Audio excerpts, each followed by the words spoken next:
Welcome back, everybody. I'm Sean LaFlock. I'm here with Scott Hagnes. This is Conversations, Fitness, Wellness, and Longevity. Scott, how goes it? Going good. Still wiping a little sweat off from a quick little finisher workout there, but so excuse that. Not bad at all. Not bad at all. You can't smell me, so you're all good. Thank God. I figured you'd be sweating from all the excitement from the CrossFit regionals that are going on right now. Scott, have you gotten a chance to take a look at anything them. yet? Yeah, I've been watching them all morning. So we're here at 2:30 your time, right? Yep. So yeah, Europe is done for day one, and the others are midpoint. Yes. So it's been pretty interesting. Demolition of Linda. Yep. I said some demolition of Linda, and then a rather boring workout to watch, of course. I know. Just to throw out some stuff here, Craig Kenny did the 333 in a time of 36:23, which is moving. That is moving. Ooh. Brutal. Yeah. That's pretty cool. Yeah. That was in the East, and then just taking a look at the women in the Europe is the only done. one complete, right? Yeah. By the way, Craig Kenny is an OG. He's been at the CrossFit Games a bunch of times, but he's looking like he's trying to get back to it. But on the outside of that workout were some pretty significant names. But the thing with the East is they're missing the big gun, Matt Fraser now, because he moved over to the Central region. Mm-hmm. So opening up the spot potentially. However, a early favorite in the CrossFit Games running, just because he's been having a sick season, is Alex Vigneault. He killed it at the Invitational. He killed it at Wadapalooza. He took 25th on that first workout, and it wasn't a bad time. It was a 40-minute go, but that's just. Your match. It can be a little bit of a aerobic specialist type workout in some capacity. So. Exactly. But things should even out as the tests. Yeah, especially when that next test comes up, that the Linda test. But looking at these standings over in the European region, we had I don't know if anybody. I think what was the time cap on this workout? Which one? 49. Linda, 17 minutes. Oh, 17. Yeah. Uh-huh. So in Europe.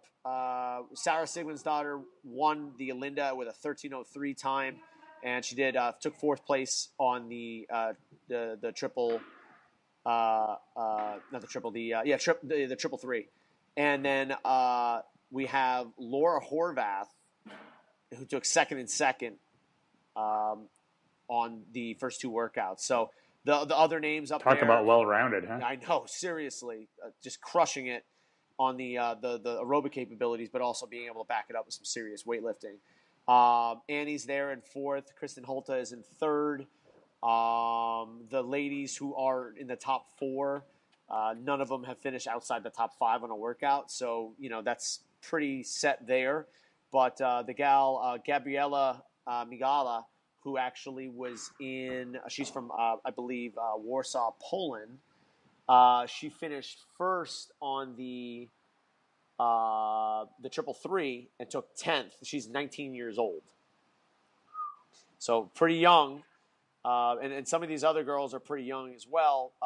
But by the looks of it, it looks like most of the field was time capped on the Linda workout. Mm-hmm. I think past 10th place, only 10 women finished it. Yeah, I was going to say I only saw a few, and I think I saw most of the heats of the Europe. Yep. Yeah. So, the women are going by right now for they just started their individual, so we get to watch that in this afternoon. The teams are all done in the East right now for the first day. We have CrossFit Invictus Boston in second place, Milford, who's been there for quite some time. There's a new Montreal team there, Reebok Crossfit 1 out of the Boston area with Austin Maliolo and Spencer Hindell are in seventh place, so they're on the outside looking in. But some familiar faces in that region right now. The biggest difference is that the European region has, there's a lot of different women, because everybody's kind of moving around a little bit, and the men are a bunch of, I have no idea who they are. Lucas Hoberg is the only one I've seen who is recognizable, but most other people are pretty new. Mm-hmm. Yeah. So Same. It's going to be very interesting, this new wave of CrossFit that comes through. This is the what CrossFit Games started back in 2006, seven. All right, so 7. So now we've had 10 years. This will be the 11th year of the CrossFit Games, right?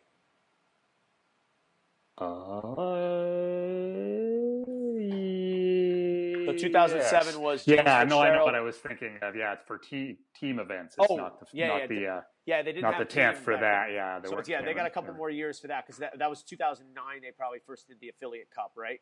Yeah. Okay, so that still has a 1 year, but in general, the CrossFit Games have been around for 11 years now, and they've been televised worldwide. Let's say since 2011 on ESPN, I want to say. Something like that, yeah. Okay. I think you could live cast somehow as far back as 2009, I want to say. Yeah, you had to go to like the CrossFit website and pray that the connection didn't go down. But let's say it started on ESPN in 2011, where they had like a post-production and they showed it the whole thing. So we're now in 18, so it's 7 years later. Say you did have a 10, 11, or a 13-year-old kid watch that. They're now starting to get to a point where they're getting into that, 18, 19, 20-year-old range, where we're going to see the next generation of CrossFitters come into the fold. Mm-hmm. We're already seeing it in the women's division. Yeah, totally.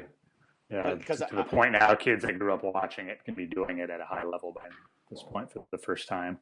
Exactly. It's similar to the there's a book called the Talent Code, I think it was, by Croyle, who talked about you need, or it might have been actually what the heck is it called? Malcolm Gladwell, Outliers, how you need somebody to kind of look forward toward to kind of be an inspiration, which is why, you had Tiger Woods look toward Jack Nicklaus and Arnold Palmer, and then 20 years later, Tiger comes along, and then Tiger, has his run, and then Rory McIlroy comes along, and Jordan Spieth. So you get these waves every 20 years when you see someone stand out, and then the next generation comes up and they're emulating them, but they're building on the shoulders of that giant in very similar. So Serena Williams is getting to that point where she's starting to play 20-year-olds now who are like, oh, I remember when I was 10 years old and I was watching you during your, rise. So we're going to start seeing that in the next 2 to 3 years, where you're going to see some just scary performances from athletes who have basically been doing this full time for 7-8 years. Not only just starting when they're in their late 20s after college sport, but doing it as their college sport. So it's going to be very interesting to see. Yeah, totally.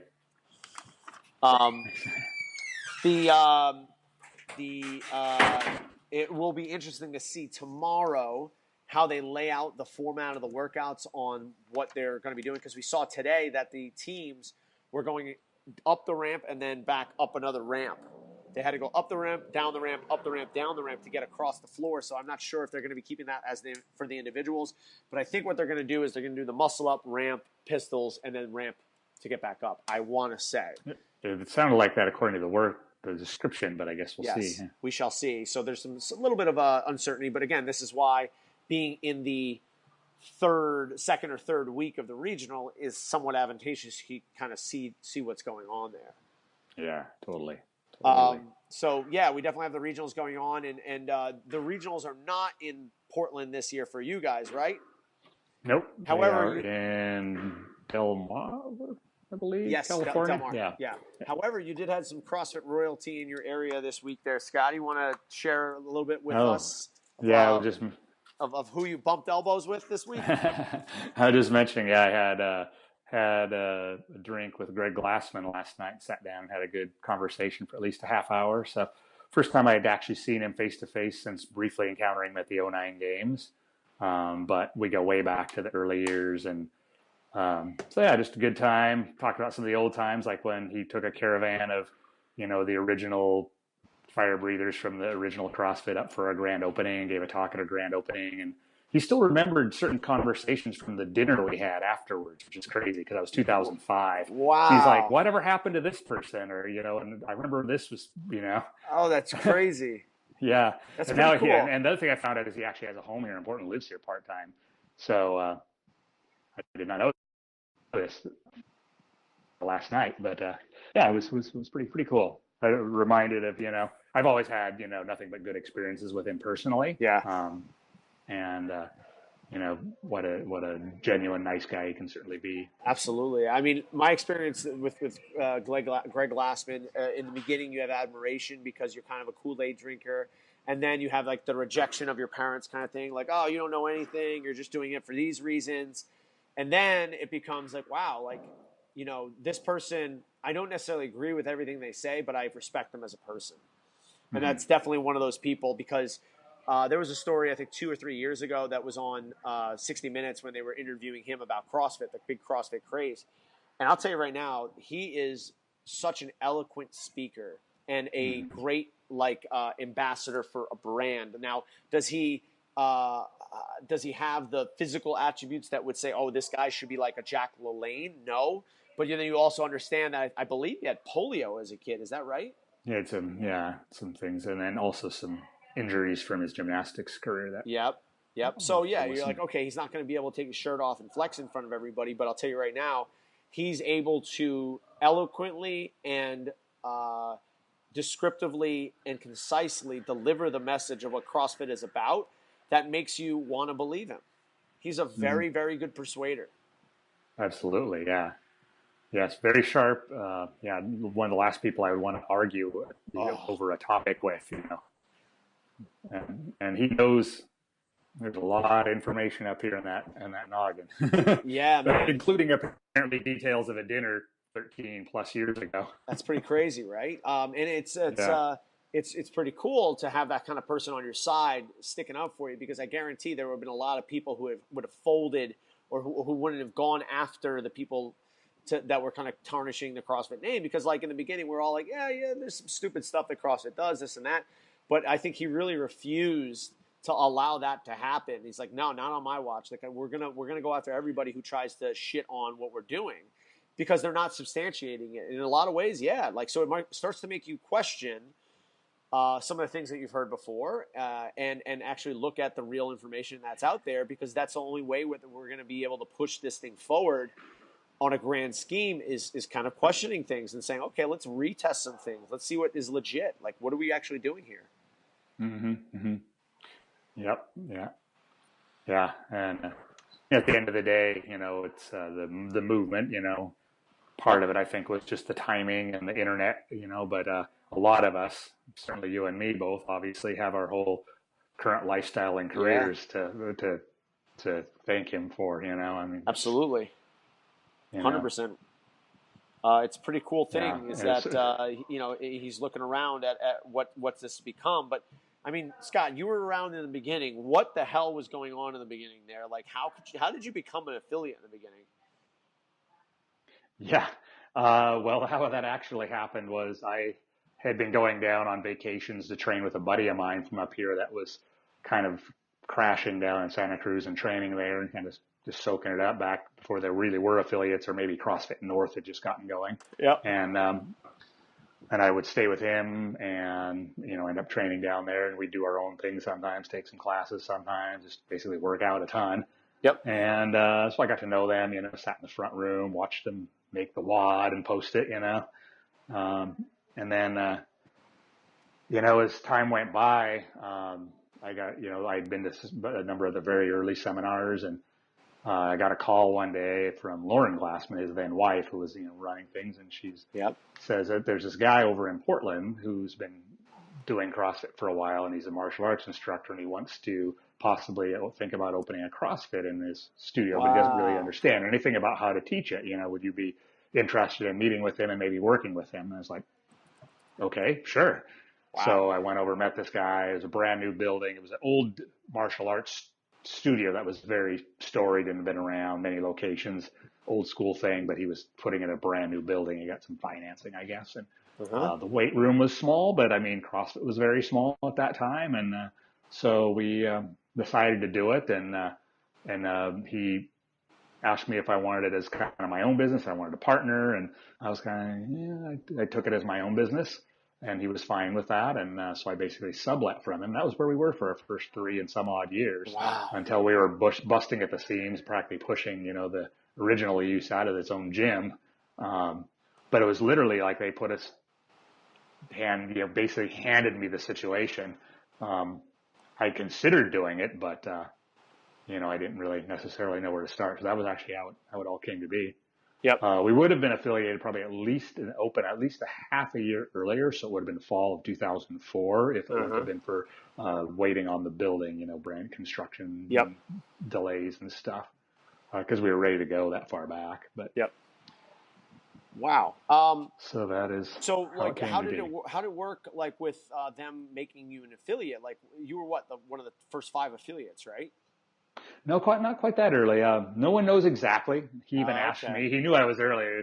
He says, "What number affiliate were you?" And I was like, "Dude, you didn't give us numbers back then." Oh wow! Which So you is really true. didn't even know, Unless it was totally on the back end, but I know, if you go to the website now, they're still categorized in order, and I think we're 20 something. Okay. Some affiliates that were above us, like say, Rob Wolf's gym has fallen Yep. off and is gone, but others have multiplied, like CrossFit North fractioned into CrossFit Seattle and Agoge CrossFit as when the partnership split up. So then we kind of got technically bumped, but yeah, it was.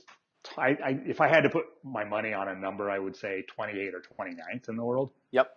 Wow. It's pretty crazy, and still alive. Still alive. It'd be interesting to see. It'd be interesting to see what the percentage of the original, let's say, top 30 or top 50, still exist. Yeah, no, that would be pretty interesting. Yeah. Or have been de-affiliated. Yeah. Yeah, he asked me a good question, just about longtime members. He said, "Have you had anybody around?" Like, I remember what he asked me originally was, is there anybody from that conversation that night at the dinner after the grand opening that's still around? And I was like, well, I had to think. I was like, well, for sure, one, she was just then a girl I'd only dated a few times, but she's my wife now. She was there. Cool. All right. Adam Knifer of Fort Vancouver was not there that night, though he'd been in, but his brother, who was actually one of our original members, he's kind of doing his own thing now, but that was somebody of note that was there. And some of the others I don't really remember still at this point in time, but I said, we've got a whole crop of people have been with us 10 years now, just, as of this year, and a much bigger crop that are kind of in that 8-year range. Yep. Call those OGs. Real OGs, yeah. Those some OGs. That's pretty cool. In general, though, more of a kind of just shooting the shit, catching up on things kind of conversation. Yeah. It was basically had a dinner for some local affiliates. It was a paid food, open bar, whatever, at a place here in town, and just got to catch up with some other people I know from some of the gyms in the area, which is pretty cool. But yeah, just good conversation and hanging out basically. How are gyms doing in the area right now, Scott? I think things are largely holding steady. One of the guys I know, better than most is Chris McDonald. He does level 1 seminars for HQ and CrossFit X Factor, and it sounds like they've been pretty steady. We both, because we're in different parts of the inner downtown, but both of our areas, as Portland is being developed with mid-rises and density rapidly, as it's kind of a hot place to live these days. And we're both we have so many more, potential customers in our proximity than what there used to be. Yep. Both of us being kind of old school affiliates from this area. So we're seeing some bump in that. I mean, I think for both he and I, this has been a better year than the last few years for sure. Okay. As far as some of the others, and I don't know, another 2 former clients moved away, got married. They came back on the far south side of town. They opened an affiliate a year ago. So one of the few real new affiliates that I'm aware of. And they're doing decently well after some internal strife with a business partner, but they've managed to find a pocket in town that was sort of, a little unscathed, I guess, or underserved, I guess is a better word, and Yep. have made a go of it there. So, Yep. So yeah, I mean, I guess, you know, it's almost counterintuitive. Like the more CrossFits there are, the better the business is. Like in general, you know what I mean? that was always the argument. Yeah. I mean, the more there would be, the more people are going to do it, Yeah, exactly. Because there's a market for it. So if you only have one CrossFit in the entire city, it doesn't seem like, yes, you might be able to sustain that business, but the market isn't big enough for you to actually expand or for there to be a sustainable flow of people, you know? Right. So, it's like, in nature, I guess, it's like, a good way to judge if the environment is good is how about the large predators?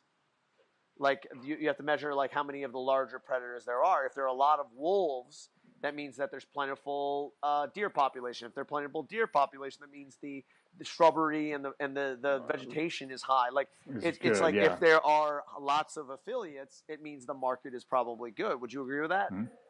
Yeah, absolutely. And we've a lot of affiliates. I don't know, how we are per capita compared to other metropolitan areas, but it seems, I believe there's at least 75 in the greater area, and we're not that big of a city. We're nothing like, a Boston or something. Yep. It's,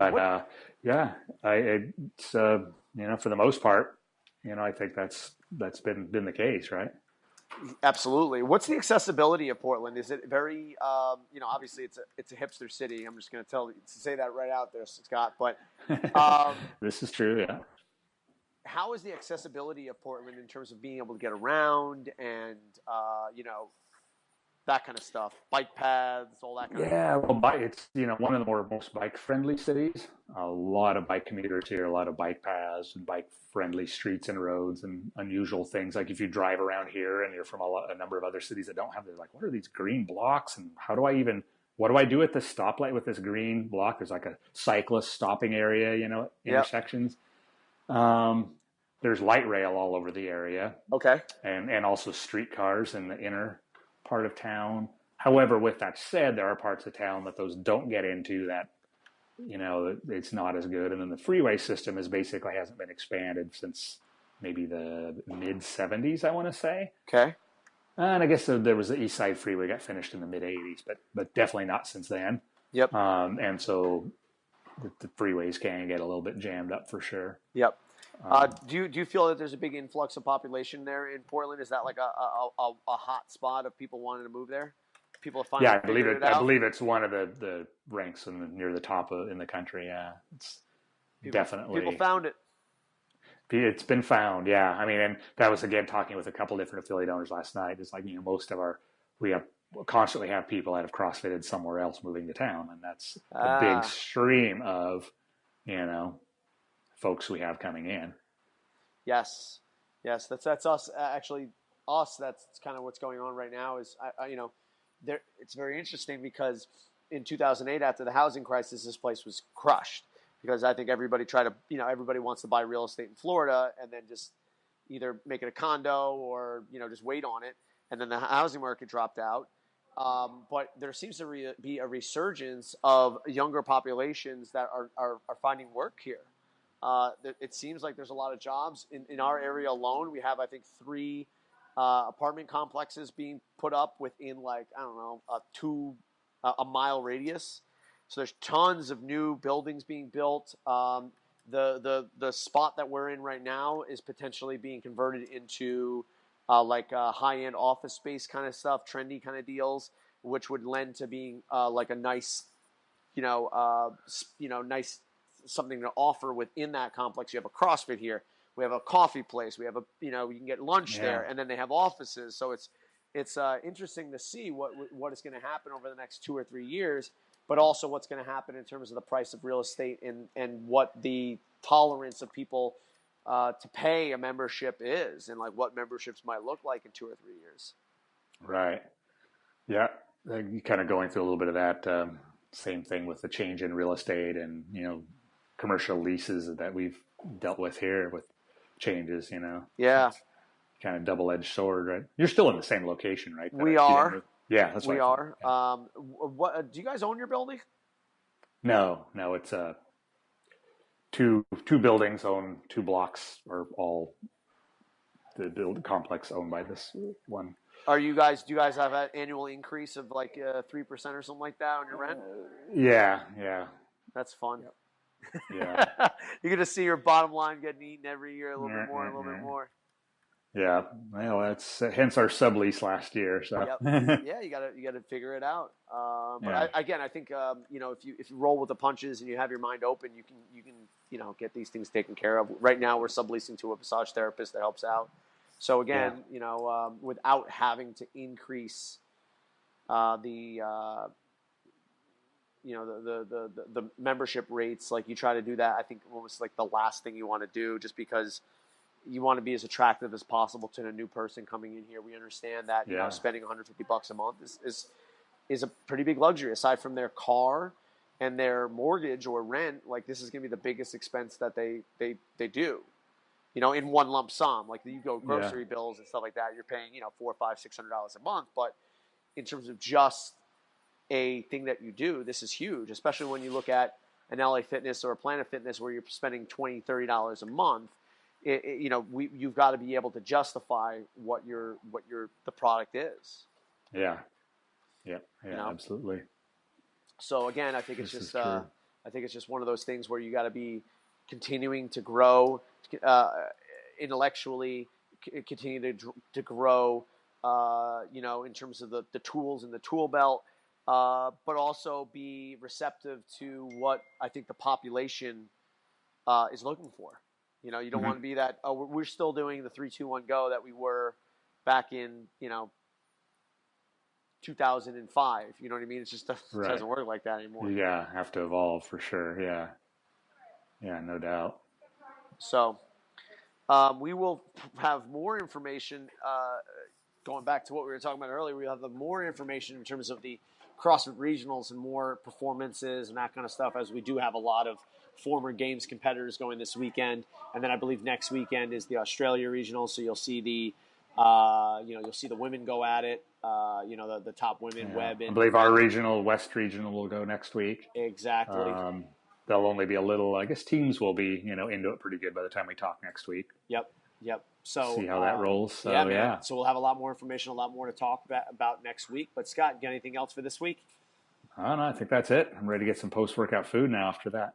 As am I, Scotty. Well, I'm awesome. Sean LaFlock. You can get me at Sean at CrossFitDarbyBeach.com. Scott Agnes. You get me at Scott at CrossFitPortland.com. Scotty, I'll talk to you next week, buddy. All right. Later, dude. Be well.